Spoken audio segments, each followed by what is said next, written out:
Hey, good morning. It is time for After 9 here on Facebook, on the AM 800 page, and on the Morning Drive with Mike and Lisa page. Guess what? I'm Mike, that's Lisa, and we are from AM 800 in Windsor, Ontario. We do the morning show there, Lisa. Yes, we do. We do. Yes, for people who are not familiar with our work. That is what we do between 5 and 9. We talk about all the stuff happening in Windsor, Essex, and around the world. Let's begin. I want to talk about there's a connection between, believe it or not, Meghan, Harry, Oprah, and Peter Brady from the Brady Bunch. We'll get to that in just a minute. And I also want to talk about a guy who's suing his parents because he's not happy with them. Don't say that too loud. My son's in the room. Yeah. Okay. Where do you want to begin today? Okay. Does anybody else feel like a sack of potatoes in the morning? Hands An up. old sack of potatoes. Yes, sack of potatoes this morning especially. I don't know. I was very tired when I woke up. Well, there's a lot of things that you might be doing in the morning that make you less productive. Like, here's one. Don't beat yourself up if you're not an early bird. Really. It's okay. You might actually get more done throughout the day if you get more sleep. So, if your schedule allows, and that's the big thing, maybe sleep a longer and don't feel guilty about it. Wow. See, I always feel guilty when I sleep in. I feel like I've gotten to the point in my age at 45 years old that I feel like I'm wasting the day if I sleep in on Saturday or Sunday. Like if I'm in bed still and it's like 7:30, oh my God, I am wasting the day. But if you had gone to bed really late the night before, you might benefit more as far as productivity is concerned, because we're talking about the 5 mistakes we make in the morning that ruin our productivity. So even though you feel you should be getting up and getting at them, maybe another hour's sleep will make you more productive because you will be less tired. Here's another thing that might make you more productive. Get out of those sweatpants. Damn it. Get out of those sweatpants. Again with the sweatpants. Getting dressed, getting ready, brushing your hair, putting your lipstick on, Mike. That might make you, it tells your brain that something new is about to happen, and it kind of helps you shift gears. I like it. Okay. I like it because you know what? And I'd like to hear from people that are working from home. Do you have like work clothes, like when you're at home, like you're wearing something that you would normally wear to the office, but you put it on at home to be in work mode? I have a friend who does that. And I even, I don't really wear work clothes. I guess I do with my hoodie on the bottom, though. I wear like my comfy shorts, but I wear shoes normally when I'm working. When we're doing the show, I put shoes on because then I feel like I'm more official. But if you're home and you're not working, you don't wear shoes. I was hanging on the couch, take the shoes off. Okay, I get it. Well, that's probably all part of it. Do not skip breakfast and make sure you drink water. If you skip breakfast and you don't drink water, that makes it harder to focus, and your productivity very well may be ruined. Wow, ruined. Okay, number 4. Okay, next. Start the day in reactive mode instead of proactive mode. Hey, can you explain that, please? Being proactive means spending some time thinking about your priorities that day and making a plan. So starting the day in reactive mode is the mistake. You need to start your day in the proactive mode. So think about your priorities of the day. When you wake up, you make a plan for the day. ... blah, blah, blah, point, and then get to it. Doing that before you reach for your phone and start scrolling is a good idea. Great idea. Leave the phone alone. Don't let the distraction happen. I'm awful for making lists and notes on my phone in my task app or whatever. Never look at it. Even the reminders come up, dismiss, snooze, whatever. I got to put it on paper. I got to have a paper on the counter to say, okay, check, did all this. I'm the same way. It's probably because how we grew up, right? Yeah, it could be. Mike says shoes with boxers, Mike. No, I do not have boxers. Well, I have boxers on, but I have like my favorite shorts on. Here we go. My basketball Long shorts. So they're like long pants, really. Yes, they're almost like capris. Capris, gauchos. I lost You got your gauchos on. Okay. All right. All right. Can you hear me? Can you hear me now? I can hear you now. Yes. Just in time for the last mistake that we make in the morning that ruins our productivity for the day. The mistake is not prepping the night before. It is hard to do more at the end of a long day, but preparing ahead of time can make a big difference in your productivity. Yeah. And in the long run, it can buy you more downtime. Okay, that makes sense. Yeah, I got to say that I try to prep for. I make sure the water is full in the Keurig. I also lay out my clothes in the family room, living room, whatever you want to call it, on the couch, because that's where I get dressed in the morning, because I don't want to go in the bedroom and disturb Kelly while she's still sleeping. So essentially what you're saying is you take off what you were wearing that night, lay it on the couch, and then put it back on again in the morning. Yes, exactly. Pretty much. Okay, good tips. I think those are good tips. And I like to hear from the viewers this morning here on the After 9 Extravaganza. What do you do in the morning to get set for your day? You know, Brenda says coffee, and then cleaning the house and doing the laundry. I think coffee's got to be a go-to while you're making your list, maybe, to be productive. You know, you got to have a cup of coffee first to start the day if you are a coffee drinker. So good times had by all. Okay, so let's talk about this. The Oprah and Harry and Meghan interview, you know, has still been the talk of the week. And we talked about this morning that Prince William came out with a statement. It sounds like the reporters, the paparazzi, were yelling at him to give them some kind of response this morning. He's like, "We're not racist. We're not racist. Leave us alone. We are not a racist family." And that was about it. But they're saying now that there's a connection with all these people and Christopher Knight, who played Peter Brady on the Brady Bunch. Yes. Oh, okay. So there's the connection. During the interview on Sunday, they were sitting on these chairs, these wicker chairs during the interview. Peter Brady, Christopher Knight, his company made those chairs, and now they're like going like hotcakes. I didn't even notice the chairs. I did. They were very nice. Oh, well, there you go. You can thank Peter Brady. So has he come out to talk about it then? I haven't seen anything on that, but, you know, he's definitely benefiting because two of these chairs cost $899 US. That's a bargain. You think? You pay $800 for one. Not me. Yeah, that's a bargain. So $899 for two wicker chairs? Yes, they're substantial chairs. Oh. Yeah. You have these chairs. Do you have the Peter Brady chairs?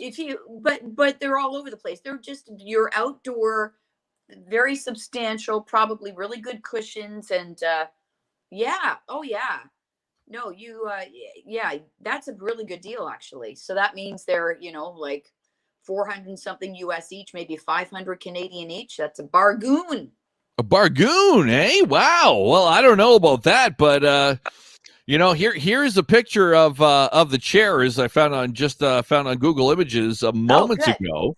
So we can show this to you, and you can see for yourself what these wicker chairs. Oh, they are pretty substantial. Yeah, you can see them there up here in the corner of and some of the other photos from the interview. And I don't know who this guy is down here, but not Peter Brady. I like the table. I could make that. Yeah, there was some nice furniture there. Yes. So that's pretty good. So because of that, people have sought out the maker of the chair and have bought it. Isn't it funny what makes people buy things? I know. I didn't even notice these chairs when I was watching the interview. I noticed the grass actually in the back. I noticed the rug. The table, did you? The chairs. Yeah, did you notice the what I noticed was I think they did like an overhead shot. What's that thing called? It's not a canopy because it's all open and stuff. It's just like wood boards going across. What are those things called? Oh, pergola? Yeah. Pergola? think that's what it is, right? Let's give you a closer look at the scene there. So there's the rug you were talking about, and the substantial chairs. There's Oprah. She's worth a lot more than $899. So are these two right here. And yeah, some nice lawn in the background and nice rock. Look at that rock over there in some kind of hilly part of California. Didn't Oprah say at the beginning of the interview that the two of them are neighbors in like Santa Barbara or Montecito or wherever it is they live, and Oprah lives down the road that way and Meghan lives down the road that way, and actually they're at a neighbor's house. That's where they decided to film the interview. Anne Marie says Fox News reported that it was Gail's house. Oh, maybe it is. Gail, maybe what's her face? What's her name? Gail. Gail. Oprah's Gail, whatever her name is. I forget her name. Well, that would make perfect sense. It would make sense that she lived close to Oprah. All right. Good Peter Brady tie-in. See, this Mike guy who's watching this morning, $3 at a yard sale. Absolutely. You can get those chairs way cheaper than $8.99. Nope. Gail King. That's her name. Not if you want them to fall apart. Oh, okay. Not if you don't want them to fall apart. All right. Next, Lisa, go. Okay. We reclaimed 3 full days of our lives last year by not sitting in traffic. I don't know, people talk about traffic and stuff. I think one of the good things about you and I working the hours that we do is that and I don't know if I've never had to deal with traffic. Because never. We go to work when we used to go to work. We go to work when there's nobody on the road. And we would leave work when really it's not even rush hour. And we'd be heading the opposite way of everybody anyway. But for those people who have been at home, they reclaim 3 full days of their life. So a lot of people spend 3 days a year just sitting in traffic. It's a long time. You ever go to Toronto and you think, how I don't know. People do this? How? You know what's worse? Day? Yeah, I don't. Either if they're driving, you're right, or if they're getting on the GO train or all that stuff. I even think more so when I see video clips of people like in China or Japan just trying to stuff into a train as many people as they can. And then everybody has the scooters and they're going every which way. There's no lanes. There's no nothing. I'm like, how is this happening? How is this possible? How are these people not mandated to stay in their lane? And how is there not more control? It's just scooters everywhere running into each other. I can't believe it. It's so true. So true. In India, too, that's a big deal. Like, they just anywhere. Anywhere like that. Anywhere in those, it seems like countries in the East where there's just chaos. You think our commutes are bad? People complaining about 6 cars on Olette at 2:00 in the afternoon. See this? Like, we got it good over here. Oh, we certainly do. Yes, oh, man. Crazy. I know. Okay. I couldn't do it. Yes. Final topic this morning, unless you got something else. Nope. And if the listeners or viewers have something else, we want to talk about this. This guy is suing his parents to get them to pay his bills. He's 41 years old. He's suing his parents in an effort to get them to pay his maintenance for life. He's a lawyer. He has a degree from Oxford University. This is over the UK. He claims that he's entitled to maintenance payments because he has health issues and he's been unemployed since 2011. Mom and Dad, come on, bring the cheddar. Okay. He has health issues. What are the health issues? A. B. Is that the sole reason he's unemployed? C. Did he buy them the house to begin with? Did he support them before he became ill? And who paid for his education? It's what I want to know. That's a good point. Yes. I don't know, but this guy, I mean, he's like using his lawyer skills in order to try to finagle some payments out of mom and dad, maintenance payments. Anytime you have to sue your parents for something, it's time to cut the cord. I think so. I mean, I've seen endless interviews on Dr. Phil where there are so many dysfunctional parent-children families, and the parents are basically, God, and I probably would be like this, but they're like, well, it's our son, or,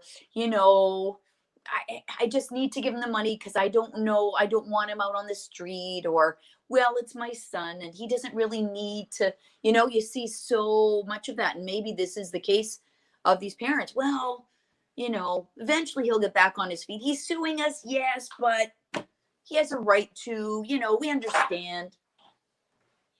They're already giving him like 400 pounds a week. How much is that in dollars? Like $200? No, you double it. Oh, you double it the other way. I see what you're saying. Yes. Yeah, no, the other way. Like, I can't see why they would give him any money.